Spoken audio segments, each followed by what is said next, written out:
Assalamualaikum warahmatullahi wabarakatuh. Gimana kabarnya anak-anak? Hari ini sehat? Oh, sehat semuanya ya? Gak ada yang sakit? Yang sakit angkat tangan. Gak ada? Siapa hari ini yang tidak masuk? Karena sakit demam. Ya. Sudah ada yang ke sana? Belum. Ya, absennya absen dulu ya. Cuma Raka yang tidak masuk? Ya, untuk mulai pelajaran hari ini, mari kita berdoa. Untuk kelas dipimpin berdoanya. Siap. Doa kelas. Bismillahirrahmanirrahim. Alhamdulillahirabbil alamin. Ar-Rahmanir Rahim. Maliki yaumiddin. Iyyaka na'budu wa iyyaka nasta'in. Ihdinas siratal mustaqim. Siratal ladzina an'amta 'alaihim ghairil maghdubi 'alaihim waladdallin. Bismillahirrahmanirrahim. Rabbi zidni ilma warzuqni fahma. Amin ya rabbal alamin. Nah, Assalamualaikum warahmatullahi wabarakatuh.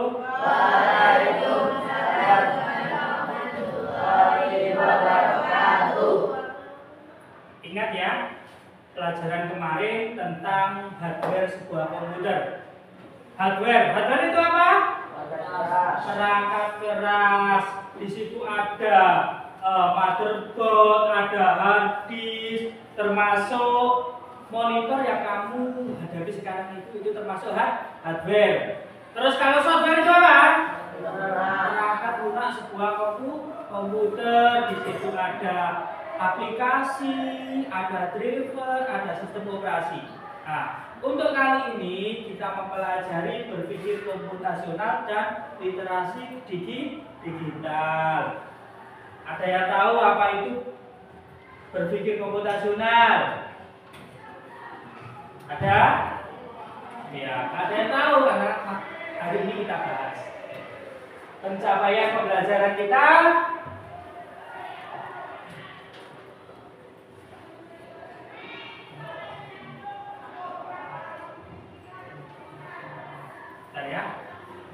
peserta pelatihan mampu menghubungkan pengetahuan tentang konsep dan penerapan berpikir komputasional dalam pengolahan data, mengidentifikasi, menghitung, menyusun, dan menyajikan data dengan pendekatan berpikir komputasional, merancang algoritma struktur, memadukan literasi digital, serta menciptakan konten digital yang efisien dan sesuai dengan secara audien, mendefinisikan, merefleksikan dan berinovasi konten digital. Maksudnya seperti ini.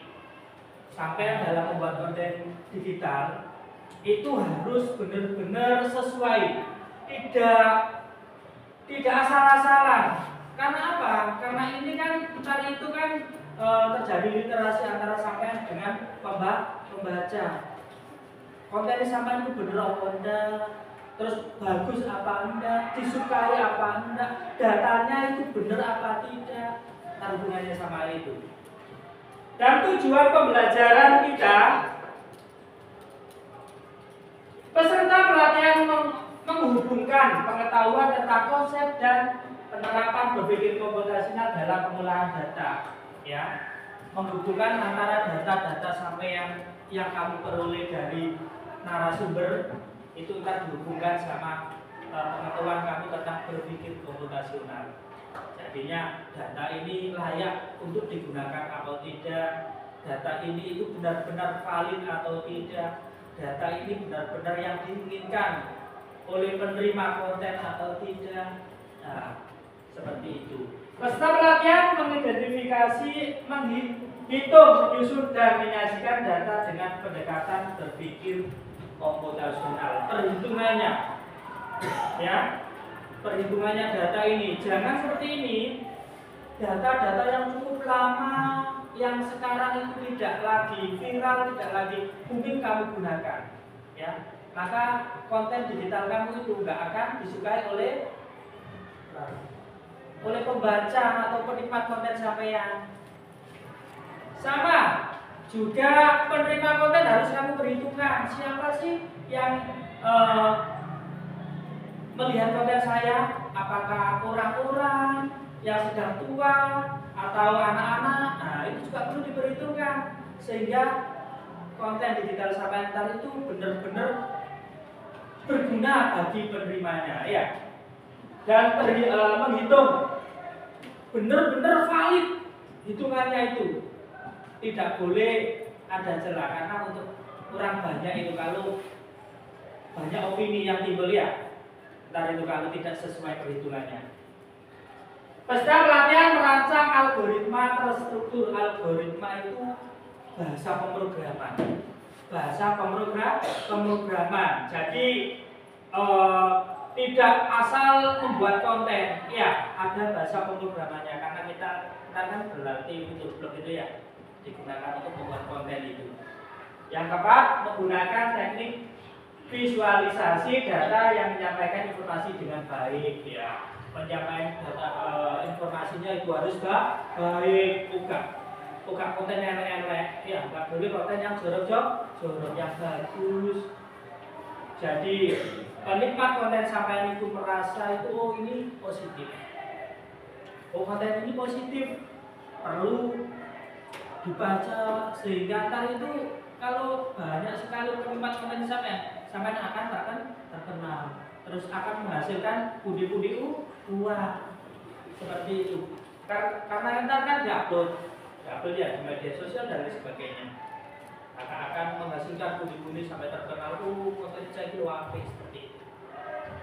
Yang kelima, menggunakan teknik visualisasi data yang untuk menyampaikan informasi dengan baik. Penyampaiannya juga bagus. Bukan kontennya aja, penyampaiannya juga bagus. Penerimanya semuanya merasa senang. Tidak ada satu kelompok yang terdolimi. Satu kelompok ngejek kelompok yang lain, nggak boleh, ya. Tidak boleh. Jadi penyampaian informasi yang baik. Jadi datanya yang akurat. Saya lanjut.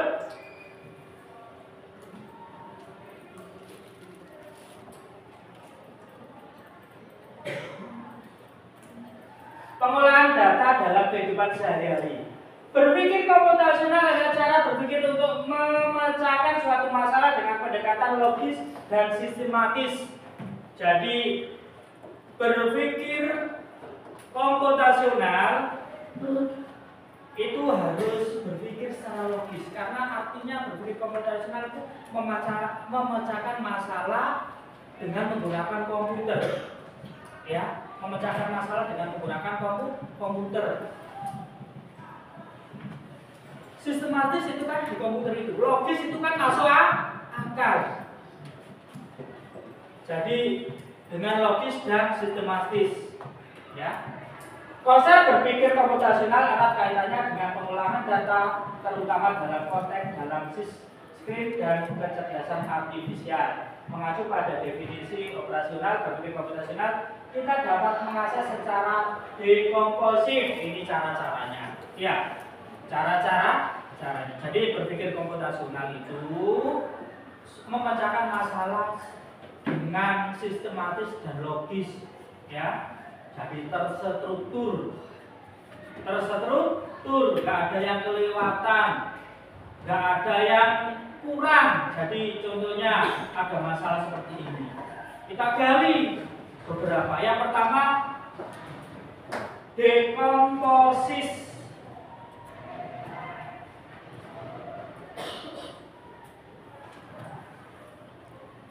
Dekomposisi proses Dekomposisi merupakan proses pemecahan masalah bersama menjadi sub masalah yang lebih kecil sehingga data lebih mudah dikelola. Jadi contohnya seperti ini. Saya akan mencari nama-nama siswa yang tidak mampu. Data yang pertama saya kumpulkan, karena kan saya nggak sekampung sampean, nggak sekampung, nggak sewilayah. Data yang pertama saya kumpulkan itu surat permohonan dari kepala sekolah bahwa anak ini tidak mampu. Data yang besar tadi sewilayah sampai saya kumpulkan melalui meminta surat dari kepala desa. Oh, anak ini benar-benar tidak mampu. Jadi masalah kan lebih kecil dari siswa 600 tadi saya kumpulkan, saya kasih tahu yang merasa tidak mampu tolong minta surat rekomendasi dari kepala desa. Maka nggak semuanya kan, nggak 600 itu menjadi satu kan, maka 50 anak yang mengumpulkan. Nah, data dari 600 kan kecil jadi 50, itulah yang dimaksud dengan dekomposisi. Jadi pemecahan masalah besar menjadi sub kecil. Dari 600 siswa menjadi 50. Ntar kita kecilkan lagi, ya.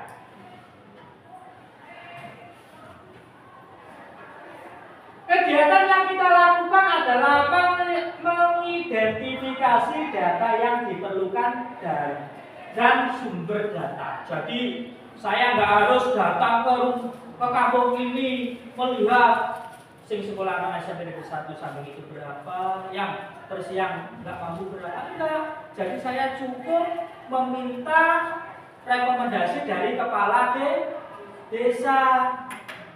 Ya, kalau seperti itu data kan menjadi kecil. Paham ya? Kok wegah kita sedikit dulu ya.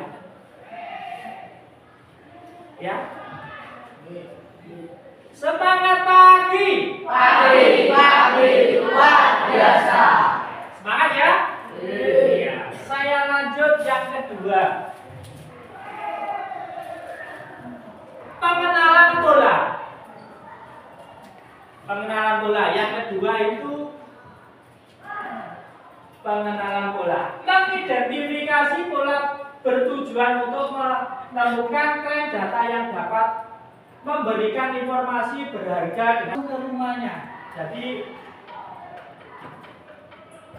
datang langsung ke rumahnya. Apakah yang kita 50 anak ini benar 50 anak? Ntar dikatakan seperti ini.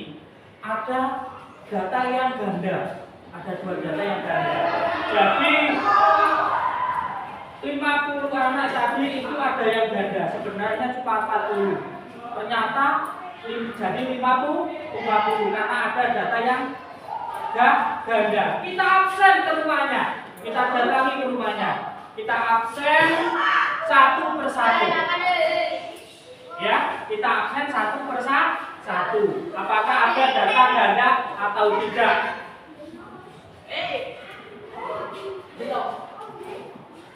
Sehingga kalau sampai itu ada data yang ganda, kita bersihkan. Kita hapuskan.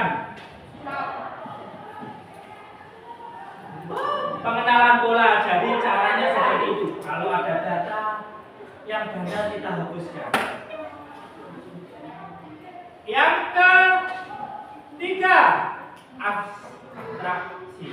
Penyederhanaan informasi yang berfokus pada data penting dan pengambilan data yang tidak relevan dan pengelolaan data tersebut yang kita lakukan adalah menyaksikan fitur-fitur penting dari data mentah yang dapat digunakan untuk analisa lebih lanjut. Jadi seperti ini. Setelah kita sederhanakan, kita buangi data-data yang ganda. Yang ketiga, kita lihat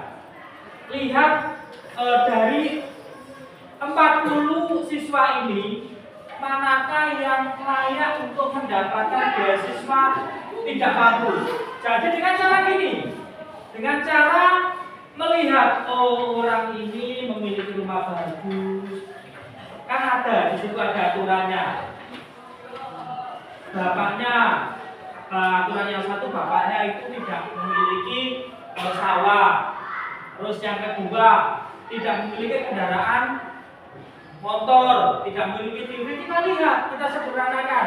Sing duwe kita coreti. Jadi data itu sesuai dengan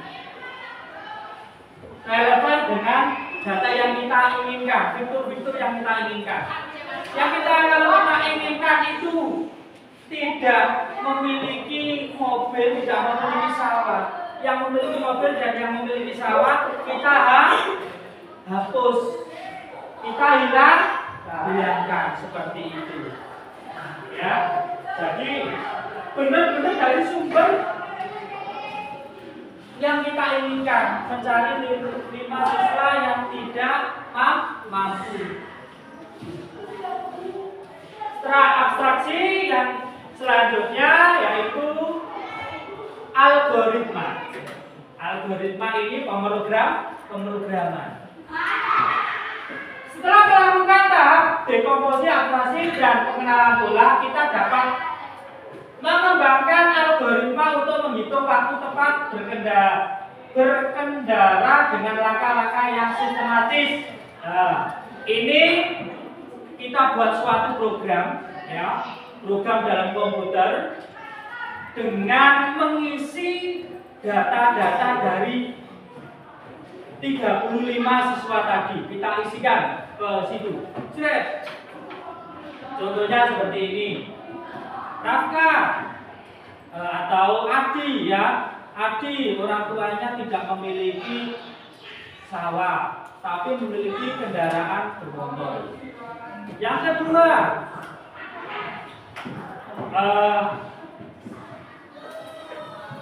Intan memiliki sawah tapi tidak memiliki kendaraan bermotor. Nah, seperti kita masukkan ke dalam sistem atau algoritma pemrograman tadi.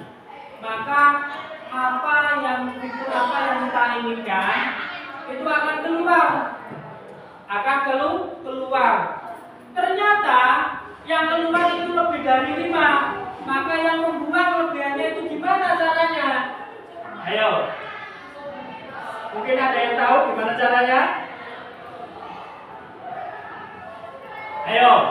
Bagaimana? Kalau seandainya setelah kita masukkan ke dalam program algoritma masih ada lagi yang perlu kita buat. Apa? Ayo. Secara fisik kita datangi ke rumahnya, kita interview orang tuanya dan lain sebagainya. Kalau memang dia itu membutuhkan, berarti kita masukkan. Kita harus mengeluarkan 2 orang yang benar-benar dalam sistem tadi itu tidak. Dalam sistem tadi benar-benar itu, oh ini orang ini yang perlu. Berarti secara langsung door-to-door ke rumahnya. Nah, setelah sistematis sudah, yang setelah selesai kan dapat 5 orang kan ya. Nah, itu seperti itu kalau kita pembuatan data untuk membuat konten digital ya, seperti itu. Harus benar-benar, takutnya ntar sampai salah pengambilan data, setelah itu sampai bungingkan, sampai upload di media sosial. Ada orang yang tidak senang, ini datanya keliru ini. Datanya ini keliru, tidak valid. Maka pembuat konten yang akan kena masalah. Harus benar-benar jeli. Tahap dari tahap harus kita lakukan, itulah berpikir komputasional. Iya. Jadi menyelesaikan masalah dengan sistematis dan logis. Harus sungguh-sungguh sehingga kalau kita munculkan dalam konten tidak ada problem, tidak ada masalah. Harus kita sungguh-sungguh. Ya. Jangan ngawur, jangan langsung diambil data seperti itu. Kalau kita terbitkan, dibaca orang banyak yang protes, ya, maka kita kena masalah, ya. Harus benar-benar valid. Setelah itu data itu sudah selesai, tahap yang selanjutnya dalam literasi digital, yang pertama produk konten dan dominasi konten digital. Tentang produk konten digital, cara kita membuat produk sudah ada, kan sudah ada, ya. Cara kita membuat produk, ya.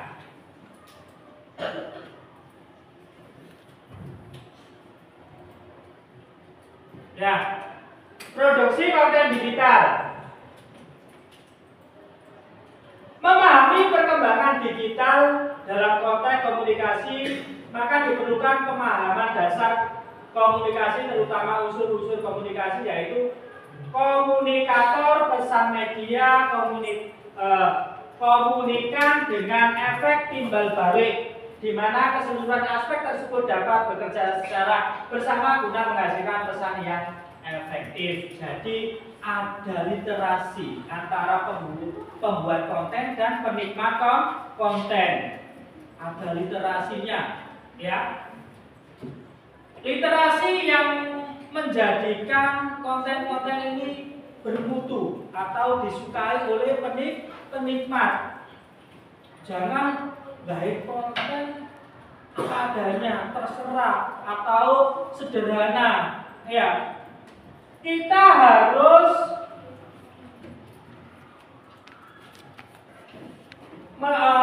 ada pesannya. Konten itu harus ada pesannya, pesan yang baik. Contohnya seperti ini, pesan dari konten belajar, ya. Kita harus belajar dan lain sebagainya.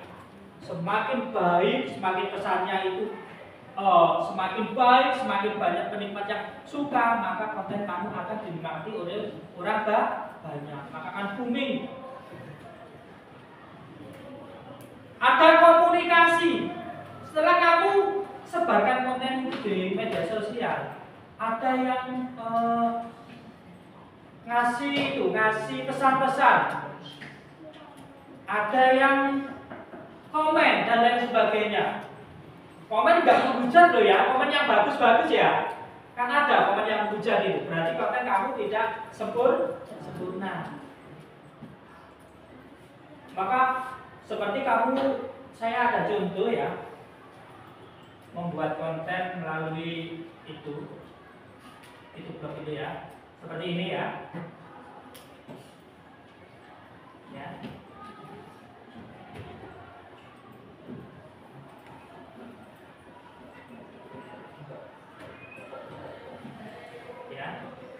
Videoblog, ya, seperti ini. Musrai benar, ya. Ini membuat karya, ya. Ya, seperti ini, ya. Kalau kita ingin mengasih, benar, ya.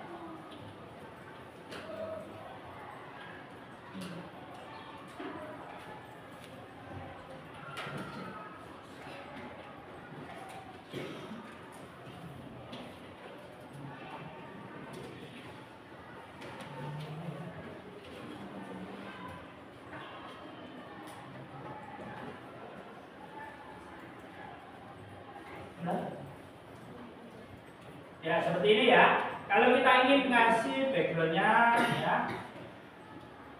nah, kita kasih backgroundnya apa, bagus, mana, ya, seperti ini, ya. Terus kalau kita ingin berputar 10 langkah, ya, ya, tabrak, habis itu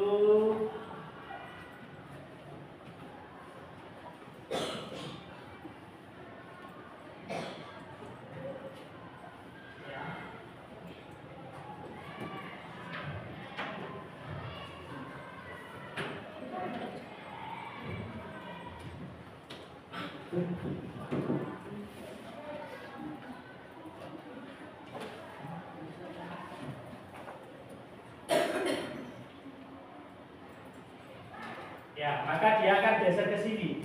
Ya, geser ke sini lah dia. Tahu ya? Ya. Kalau kita ingin yang lain,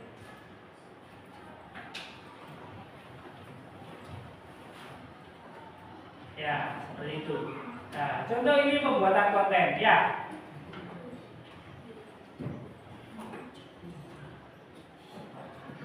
Kalau kita ingin beratnya kita itu kita hilangkan 2 gitu juga gitu ya. Seperti itu ya. Ini contoh pembuatan konten digital ya.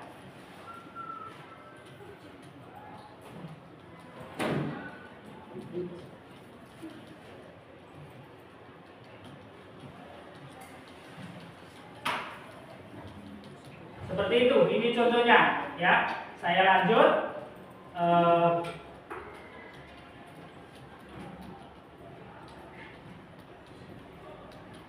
Materi saya itu contoh pembuatan konten ya.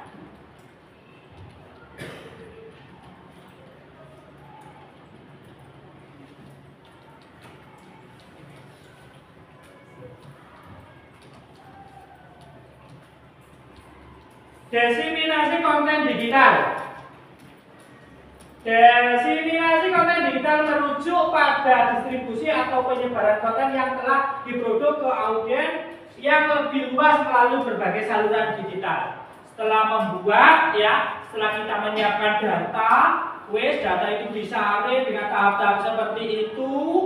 Setelah itu kita membuat kontennya. Setelah selesai kita salurkan ya. Melalui media apa? Bisa melalui media apa? Sosial. Iya, TikTok juga boleh, Facebook juga boleh. Banyak sekali, ya. Banyak sekali. Terserah kamu memiliki media apa. Salurkan aja, ya. Tapi ingat, teman kamu yang memerlukan konten itu ada di media apa? Kalau ada di TikTok, banyak sekali penikmatnya. Seperti di TikTok, ya silakan di TikTok. Facebook ya silakan. Ya. Instagram juga silakan. Mana yang memerlukan? Mana kamu harus mengetahui di media manakah. Setelah disalurkan, selesai, kita lihat penikmat konten kita berapa. Konten digital kita berapa. Seperti ini. Paham semuanya ya? Alhamdulillah paham. Ya.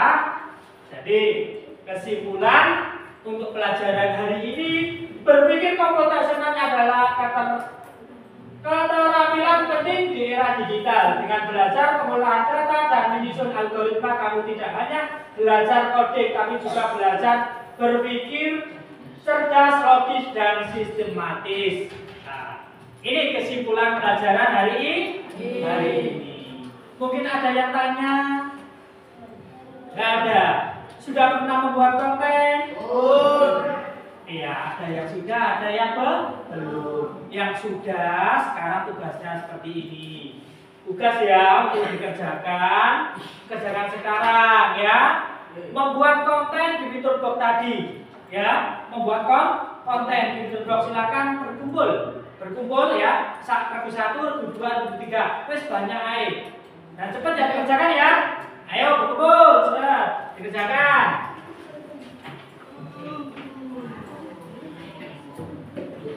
Ayo, nggak pakai lama, langsung berkumpul. Saya kasih waktu 10 menit. Pakai fitur box tadi ya.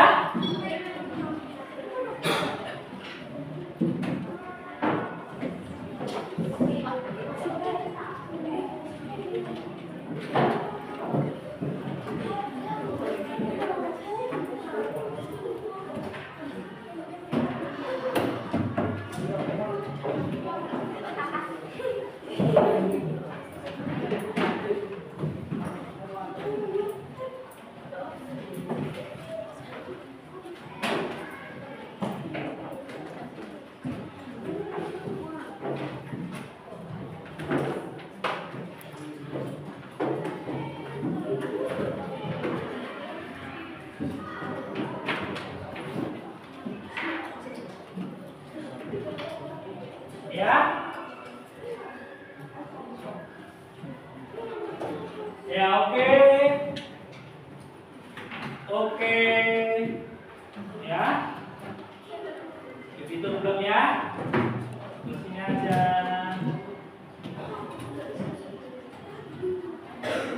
Ya. Ya. Oke. Ya. Ya, oke. Oke. Ya. Nah, sekarang semuanya hadap ke sini. Itu perlu dikembangkan ya, dikembangkan lagi. Nah, kalau sudah menjadi konten digital, tinggal di-upload. Tinggal di-upload di media mana yang kamu suka. Media mana yang ada maksudnya itu yang setara yang ingin melihat konten itu. Ya. Bisa semuanya ya? Ya. Pesan saya untuk pelajaran hari ini cukup ini aja. Kita lanjut pelajaran besok mengenai aturan dalam pembuatan konten. Jadi pelajaran besok itu kalau bisa dipelajari di rumah. Ya, saya akhiri. Assalamualaikum warahmatullahi wabarakatuh.